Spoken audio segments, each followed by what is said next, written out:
আসসালামু আলাইকুম। মিজানুর রহমান মিনু নগরপিতা ও রাজশাহী ২ আসনের এমপি থাকাকালীন রাজশাহীর শিক্ষাক্ষেত্রে অভূতপূর্ব উন্নয়ন সাধন করেছিলেন। তার মধ্যে একটি হলো রাজশাহী মহিলা পলিটেকনিক ইনস্টিটিউট। দেশের আর্থসামাজিক উন্নয়নে কারিগরি শিক্ষার ভূমিকা অনস্বীকার্য। বাংলাদেশের নারীর ক্ষমতায়নে প্রয়োজন শিক্ষা। নারীদের কারিগরি শিক্ষায় শিক্ষিত করার জন্য ২০০৩ সালে বাংলাদেশ সরকার ইসলামিক ডেভেলপমেন্ট ব্যাংকের আর্থিক সহায়তায় রাজশাহী, খুলনা ও চট্টগ্রামে মহিলা পলিটেকনিক ইনস্টিটিউট স্থাপন প্রকল্পের কাজ শুরু করেন।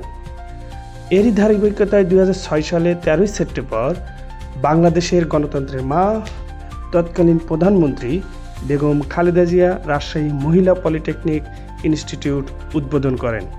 আর এর পিছনে রাজশাহীর সাবেক মেয়র ও তৎকালীন এমপি মিজানুর রহমান মিনু অনস্বীকার্য ভূমিকা পালন করেন।